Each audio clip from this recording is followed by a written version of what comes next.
Isang import na naging alamat, isang NBA star na bilyon ang kinita, at isang Pinoy giant na hari ng PBA. Sino nga ba talaga ang pinakamayaman sa kanila? Si Justin Brownlee ba ang pusong Pinoy? O si Jordan Clarkson ang walking billion? O baka naman si Andray Blatche ang tahimik pero napakamayaman? Sa video nito, bubuksan natin ang totoo nilang kita, lifestyle at ang nakakagulat kung sino talaga ang panalo sa dulo. Kung trip mo po ang ganitong content, paiwan ng follow at pa-subscribe na din. Tara po, simulan na natin. Throughout the whole game. Basketball is a game of missed shots and up and downs.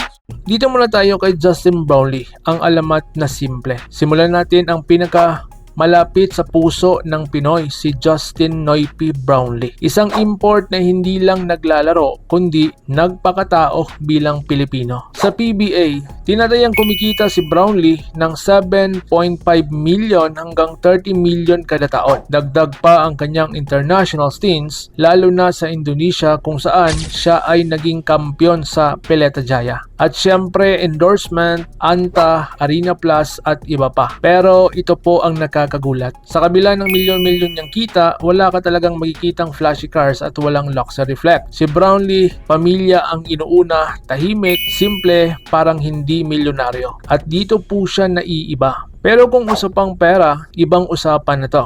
Si Jordan Clarkson, isang legit NBA star. Noong taong 2025, matapos ang buyout sa Utah Jazz, pumirma siya sa New York Knicks ng $3.6 million sa loob lang ng isang taon. Pero ang mas malupit, ang kanyang career earnings na umabot na sa mahigit $190 million. Oo, tama ang iyong narinig. Mahigit 10 billion pesos kung sa ating pera. Isang buhay na hindi na kailangan magtrabaho muli. At huwag natin kalimutan na si Andray Blatche, dating Gilas hero at isa rin sa pinakamayamang naturalized player dito sa ating inang bayan. Sa NBA pa lang, kumita na siya ng higit $46 million.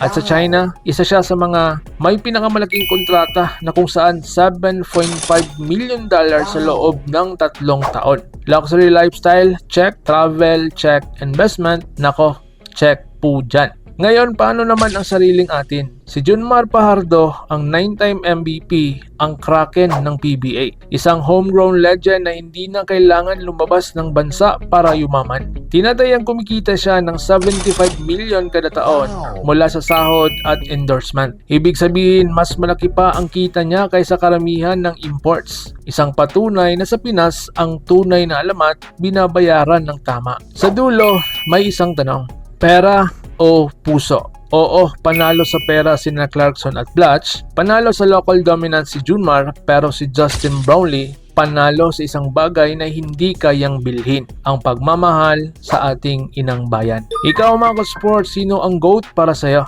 Comment mo po sa baba kung Team JB ka, Team Clarkson o Team Fajardo. At kung gusto mo pa ng ganitong deep dive, like, subscribe at pindutin ang bell icon. So paano? Ingat po kayo.